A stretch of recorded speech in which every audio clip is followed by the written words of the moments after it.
the payments industry with a lot of you guys, especially like Donna and Dale, for many, many years. So I'm going to take you through a couple different ways. It's supposed to be a training session on how you can make some money in the payments industry.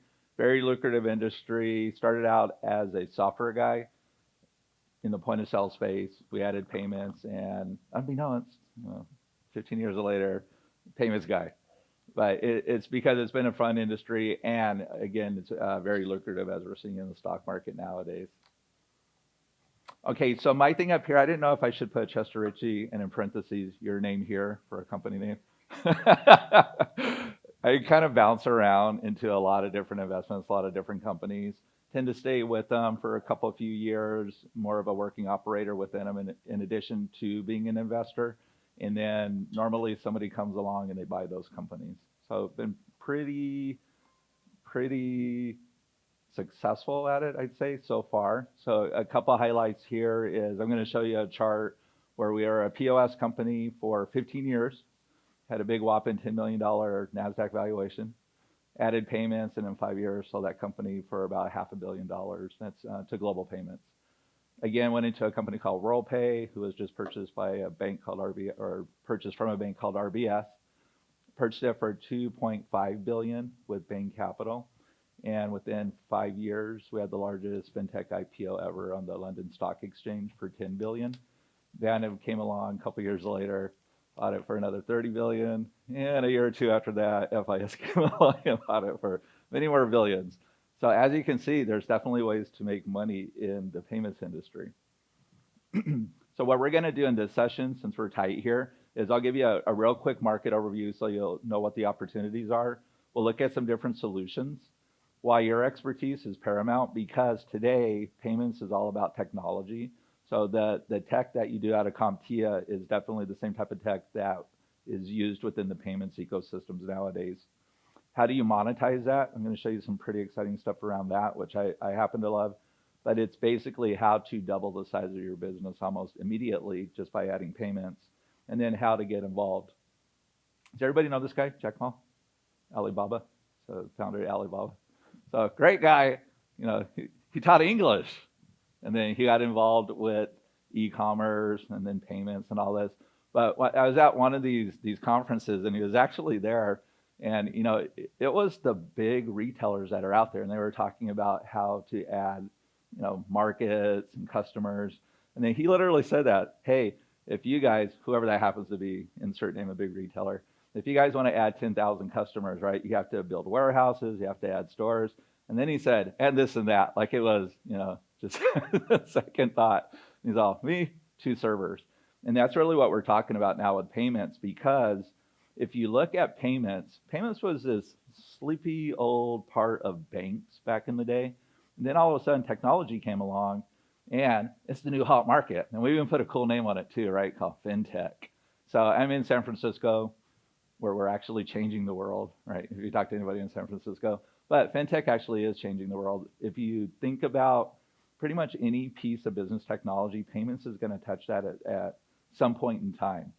The other thing that FinTech has changed, and the internet and SaaS-based companies have changed, is people used to have what they call an asset-based sales model. Does everybody know what that is? Is it? No? Okay. So asset-based sales model is, I want to buy this clicker. You give me $100, I give you the asset, the clicker, and I got the $100. But brokerage fee sales models are, I charge you a little tiny fraction of whatever the sell amount is as you consume it or as you use it, right? So if you think about SaaS companies and how you buy things like software today, has anybody bought a copy of Microsoft Office in the last year on CD form? Yeah, no. Look around, nobody. No. You know why? Because you can't, right? It's SaaS-based, so it's as you use it. Most of these monthly subscriptions, which we happen to love in the payments industry, if you think about it, that sales model fits the brokerage fee perfectly, which, who invented that? The payments industry, banks, right? So as you consume a payment, you're actually paying for that payment. Unfortunately for merchants, they're paying for you, but that's about to change too, as we have things like convenience fees coming on the market here pretty rapidly. Anyways, fintech market, people often ask me, hey, are we at the end of this? You know, in the middle, at the beginning, where are we? Because most people think it's a saturated market. Fintech overall is an $8 trillion market, and we're really right at the beginning of the middle innings, I'd say. So if you look at 2019, we're at about 4 trillion right now, and we're going to 8. That's just fintech alone. If you look at another market, which we're going to talk about, called B2B, so business to business transactions, Visa really wants to be in that market. They're not really there today with too many solutions. That's a $24 trillion market. And the upheaval is about to happen. It's starting to happen right now. With that one, we're literally in inning 1. So again, lots of opportunity here. If you're a technical guy, you're usually in those back offices on the business side. You're dealing with their accounting system, their security, their networks, things like that. Payments is part of that today. So we'll talk about how to get into that a little bit. Okay, so why is all this happening? Because of this picture right here. I love this picture. So the picture says a lot. You know, the picture says 1,000 words. So this lady, what is she doing? She is ordering a drink. She got her drink delivered, and she paid for the drink, and she never got out of her seat. So this is why payments is exploding. Does everybody know why? It's because we're all lazy. Right? We don't want to have to get up, stand in line, go talk to a bartender. For the ladies in the room, you don't have this problem, but when you're a guy, it's tough to get a drink at a bar. Like, everybody else is going in front of you. This is an equalizer for us, but also this is how consumers, us, want to consume. We want to just pick up our phone and be able to do everything on it, make a payment, schedule something to happen, pay, all on your phone. So setting up the infrastructure for that to happen is something, again, from a technology side, when you're setting up the internal infrastructure of the business, whether it's on a retail side or a back office, that has to be in place for her to be able to do something like that. But just remember that picture, because the entire world is going to that right there. Okay, so if you're a business, how can you take advantage of this? What do you need to know? Everything you see on that wheel right there. So all I want to do is sell this clicker. I'm a merchant. What do I have to do to sell this clicker nowadays? Right? It's not cash. I can't just go buy a cash register. I'm not going to be very successful at that. What I'm probably going to have to do is get an accounting system, so an ERP system. QuickBooks, Microsoft Dynamics, Oracle NetSuite, something like that. So I can buy the goods with the purchasing module, can receive the goods. Now, how do I get them for sale on the web? I have to get one of these e-commerce packages, right? Could be a WooCommerce, could be a Shopify, could be one of those. So it gets the inventory out there. Now the customer buys the inventory. What's the next step? They got to pay. Got to pay, all right? So I need a payments ecosystem. And I've been so successful on the web that maybe I want to open up a retail location or a will call area. So I need a POS system, Lightspeed, Revel, one of these types of things. And now that I got the retail system, again, how does that data flow back to the ERP? But if you look, there's a payment that touches every single one of those areas, right? So again, your expertise comes into play, because if you're not doing payments today, you're probably doing one or several of these other pieces here on the business wheel of success, what I call it. Okay, so we're going to talk about now how to ignite your bottom line, and this is really how to double the sales of your company. So that's a real stock chart. That's the first company that ever did integrated payments. That was just a POS company. That was my company back in the day. That bottom yellow line there, that's the return of the NASDAQ, right after the dot-com days when it was really hot. You'd make a lot of money if you put money into the NASDAQ index back then, the triple Qs. The green one is my company. So even though the NASDAQ was really good, look at what happened to this company that added payments onto POS. So again, this was a 15-year-old POS company, worked $10 million in 5 years, $500 million just by adding payments.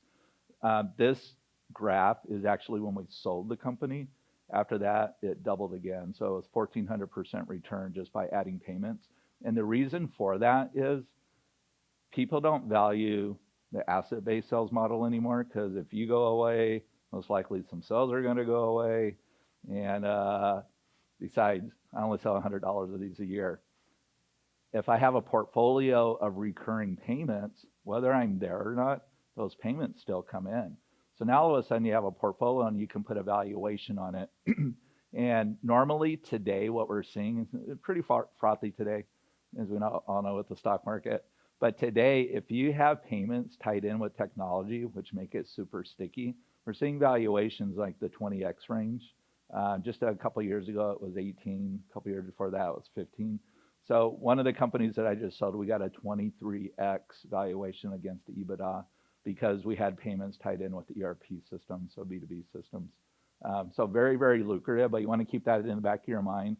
If somebody has to replace you and you're the person driving the revenue in your business, you have a thing called a key man issue, meaning they're going to give you a haircut on your valuation because you're going to go away, and they know maybe half of the business also walks out the door because you're the one with those relationships and that expertise. If you have a recurring portfolio of payments that you've either referred or you control, you can sell that for many, many times what you're earning from that annually. Okay, so I wanted to show you a customer, like a monthly expenses example. What this is any small business out there that is more of a service type of business. And what you'll find with any of these businesses is their two biggest costs are always rent and labor, usually labor. How many people think employees suck? Okay, employees are terrible. Anytime you can reduce the number of employees, your business value is obviously going to go up. So employees, rent, your next biggest expense is usually your SaaS expense. So if you look at software there, you'll see it pay a pretty big clip for that business line system.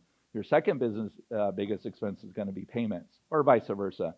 What happened over time is because with payments, you pay a percentage of your top line of your business, it tends to grow much more rapidly than charging you a flat fee for, let's say, like a SaaS solution. So again, SaaS, hey, what's the cost? It's $50 a month times however many users you have. I have 10 users, it's $500. What are my processing fees? Hey, you know what? It's only 2%. No biggie. But it's 2% of that top line number, right? So if you're doing $1 million, it's $20,000. Yeah, so it adds up pretty quick that way. On the SaaS side, you'd be sitting at $6,000. Our processing fees are $20,000. So because just keep in the back of your mind, it's always top line. And this is one of the very few industries where you get to charge somebody on their revenue. So if you think about it, what's happening is now you get to share in the success that your customer's experiencing by using your solutions, right? In the past, it was kind of a little bit unfair. Obviously businesses want to maximize their profitability, so they're going to pay you the least amount to get your solution. But now you actually get to share in that success that they're having with your solution. So I actually think it's pretty equitable. If you look at it from a technologist standpoint, I actually think there's a lot of different tranches here that you can grab that you may not be grabbing today. If I'm supporting a business, obviously I'm going to charge them for their SaaS fees. You're probably doing some type of website business, so you can get the website fees. Usually advertising runs off of those websites. Again, you can help with that. And then obviously the equipment. And then the last little magic elixir here is the payment processing, which is probably being, handled by somebody else or handed off to someone else. So is this just Chester saying this? No, I was on a plane flying here yesterday, and I was reading through Investors Business Daily. Look it up, I'm not making this up. And there happened to be an article about Shopify in there. Does everybody know Shopify? Canadian company, a bunch of snowboarder dudes, creating their own solutions. Voila, I got a multi-billion-dollar company. This is actually Shopify's stock performance so far. That's a real chart. So if you notice, all I'm doing is I'm charging for websites, and then right where you see that hockey stick skyrocket, that's where they added payments. And boy, are they a payments company now. The little article there, I know that's a bit of an eye chart. What that bottom line says is, this is an article on Shopify. In 2018, subscriptions accounted for, so software subscriptions, 43% of revenue, and merchant solutions for 57% of revenues. So that's all you can do when you have an embedded payment solution as part of your technology. That's a great example. So we've seen two good examples. So let's look at a few solutions right now, because again, this can seem overwhelming. But the old world here was, knuckle busters and those dedicated terminals that you see everywhere. Gosh, and they are still everywhere. They're all out there. But today, you want to stay away from that stuff. Those aren't money makers. Those are guys selling on price because they don't have a solution. They just have a commodity, which is everybody selling that same Verifone 520 terminal that's out there. So you stay away from that, and you go for one of these POS 2.0 type of solutions, right? So that could be, they call it IVR, so making a payment by telephone. Some integrated POS play, there's a ton of them out there. The easiest to probably get involved with is something like a Revel POS or a QuickBooks POS. Real simple to do that. On websites, again, if you know a gateway pretty well, you can talk to and service anybody that has a website, probably better than the processors can. Don and I were just talking about it. The market's greatly consolidated. So good luck trying to get a hold of a human at one of the major processors today. But you have a relationship with your group of businesses that are local to your area. You could probably do a great job servicing them for any needs that they have on the payment side, so they would choose you. Other thing is on the mobile payments, we've all seen the little dongles that go. Those solutions, even though it makes it very easy for a merchant to get involved in them, again, there's no service behind them at all.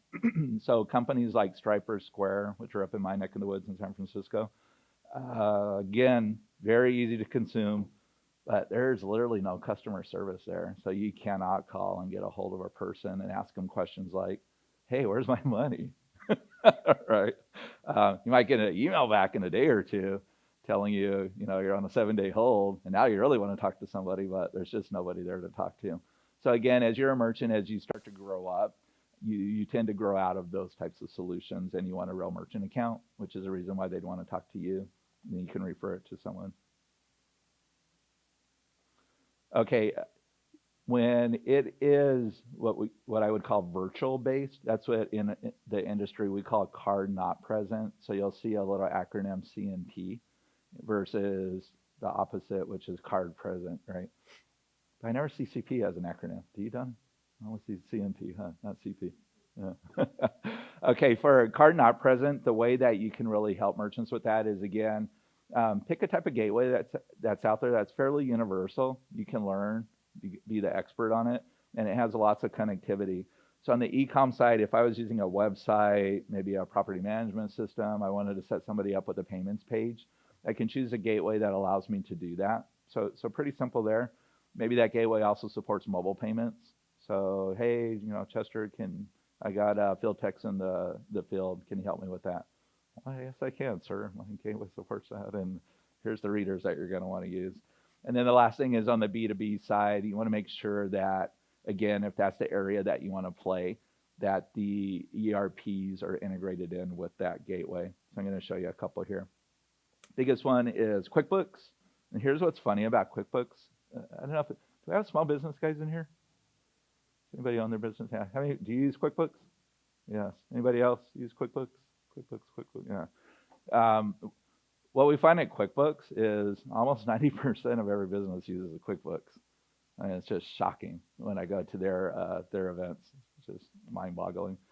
So what's nice about QuickBooks is QuickBooks does have integrated payments. They will pay you a referral fee if you send them payments. But there's lots of plugins that work with QuickBooks that make payments just a little bit better than what QuickBooks does, and you can make a lot more money with them. So you can be the expert in this as well. The way payments work in QuickBooks is obviously QuickBooks has a point of sale system, just works like any regular point of sale system. But in the back office where you're buying goods and paying for goods, issuing invoices, that can be automated within these payment ecosystems where you can send the invoice out electronically. Customer gets a nice little email, has a pay button on it, PDF copy of their invoice. They click pay, they can pay by credit card or ACH, and then all the accounting functionality on the AR side is completed within QuickBooks automatically. So not only have you decreased their DSO, does everybody know what DSO is? Like days sales outstanding. So you can greatly decrease that with the electronic payments versus waiting for a check. So if you can imagine waiting 30, 60 days for this, customer to send you a check versus I just send them an invoice and they paid for it, right now, or I have them on recurring payments. It basically allows you to have just much more efficient cash flow. So let's say you're turning your cash, $1 million every 60 days. So you're doing $6 million a year. Well, this would allow you to turn your $1 million every 30 days. So you could do $12 million a year, if you had enough demand for it. So you're turning your cash that fast. So anyways, you can do all of that in QuickBooks. So this is a great one to get involved with. And then the other thing for what you're doing for your customers out there, a lot of it has to do around cybersecurity. And guess what? If you look at a lot of the breaches out there, they usually revolve around payments, right? Cardholder information. And the reason why is like that John Dillinger quote, why do you rob banks? That's where the money is. Well, today it's this, right? So most of these guys know, hey, if I can steal some credit cards, I can run a bunch of them. Most of them are going to decline and get chargebacks. But guess what? 5-10% of them are going to go through, and that money is going to get deposited into my bank account. And by the time anybody catches on, we'll have closed the bank account, and who knows what I'm doing with the money, selling off in Bermuda or somewhere.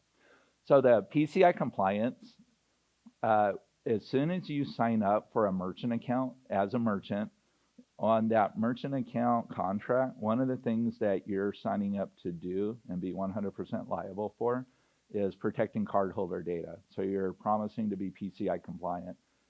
You don't have a choice in the matter. If you're not, they're going to shut down your merchant account. You do that enough times, they're going to stick you on this list called match. And once you're on the match list, you're never getting a merchant account again, which means you're out of business. So it's kind of the way this thing works.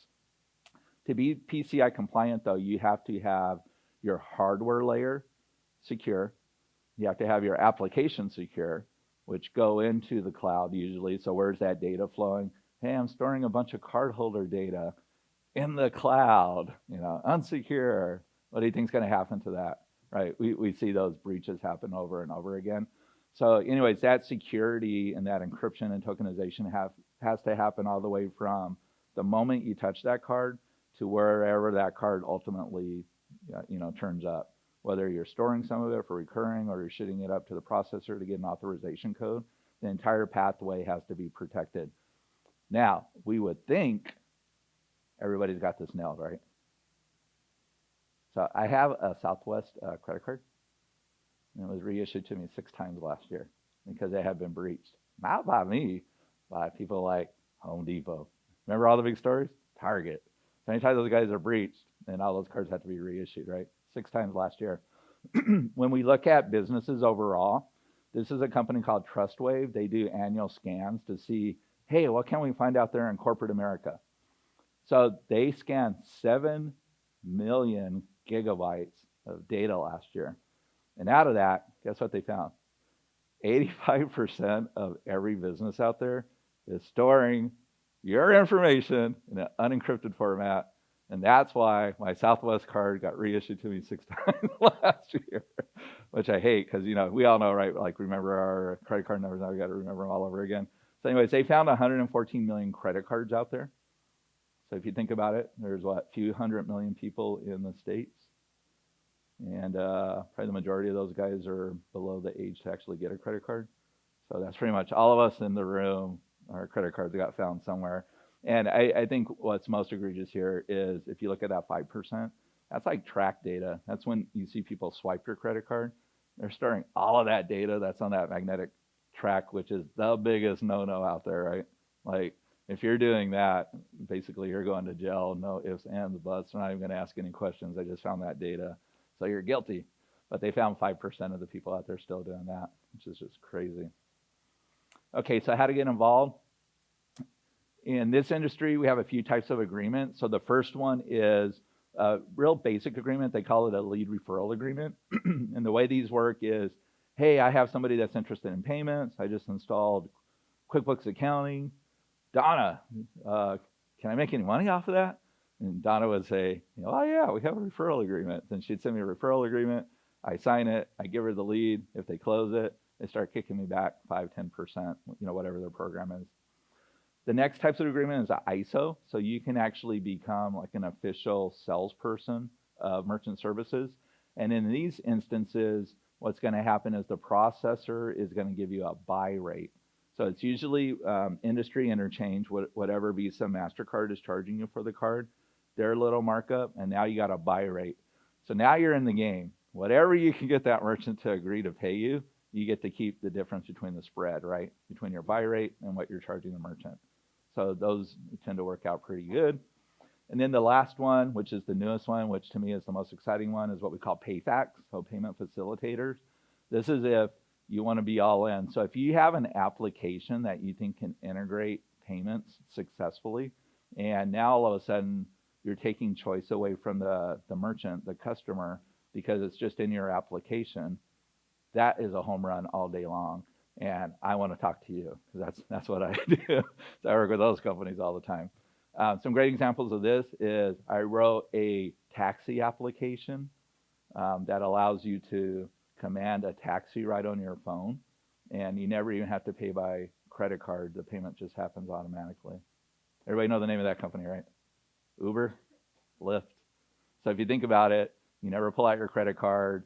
It's just embedded. Just by the act of consuming the ride, you're consuming the payment. Some other great companies out there that do the same thing is a lot of these e-commerce types of companies. A great competitor, and by the way, when I throw out company names, it's probably because I have an investment in them, so just full disclosure here.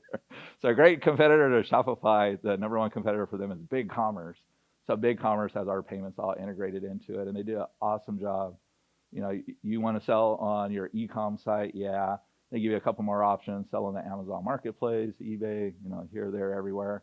And again, just by having your payment information within like Amazon's one click or eBay or PayPal or that, you consume it using one of those BigCommerce e-commerce sites that are out there, which works out really, really great. These types of companies, they will definitely do a great rev share with you. Probably the normal today, I'd say, would be like a 50-50 split. So even though the payments happen automatically within your software application, they're doing all the work for you on the back end. Very supportive. They allow you to do things like auto boarding, all kinds of weird, wacky stuff for weird, wacky type of merchants that maybe big processors wouldn't approve. These guys will approve them for you. I'm working with another company, ViaPay. They do a lot of high-risk stuff. So accounts that wouldn't traditionally be approved by a public processor, they'll approve on this side. A couple examples of that is like solar panel industry was hot for a while. Lots of guys running around selling solar panels. A little questionable on their sales practices. So that's a do not service for most of the industry. They'll do this. Student loans, debt collection, debt reduction, stuff like that. Things that in our industry, you weren't allowed to pay debt with a debt instrument, and credit card's a debt instrument.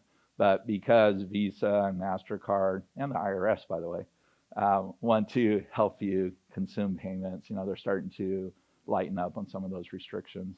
So anyways, you can find PayFac companies out there that'll help you with that. Okay, so take action on the processor side. If you wanted a referral agreement, there's only a few left. The market is really consolidating nowadays. So you could go to a WorldPay, a First Data, a Global, probably a fourth one on there would be an Elevon. On the ISO side, these guys will give you what they call an agent agreement. So an agent is, now you can run around and tell everybody, hey, do you need to take credit cards? Well, yes, I do. And then, again, you would refer it to them, and they would have you set up under your agent number, and you'd be earning a residual. So pretty easy to do that. A couple big ones today on the West Coast, Paya. iPayment was also kind of all over the place. And then the last one is PayFacs. So with PayFacs, you want to, again, look at a company that is going to give you a rev share, but then also be able to support the application that you have in the market that you're serving, because not every PayFac is what we call horizontally based. They're usually pretty verticalized. So some great ones here is Stripe has a great API. They're up in my neck of the woods. ViaPay is in LA. ViaPay is probably a little bit more horizontal, but again, great rev shares, great API. And then WePay is another one out there. Anybody using WePay at all? Or heard of WePay? You guys know WePay, right? Yeah, so WePay is another good one. And these are all, so what I happen to like about them is I don't so much like big giant companies because I always feel like, they're not as responsive. But these smaller companies are going to be super responsive. But then I would also keep in the back of my mind, super responsive, some more opportunity for you. But then also they're usually small. So, maybe not the resources of a WorldPay or a Global or somebody like that. So I would just keep that in the back of my mind. But whichever way you choose, yeah, definitely lucrative for you.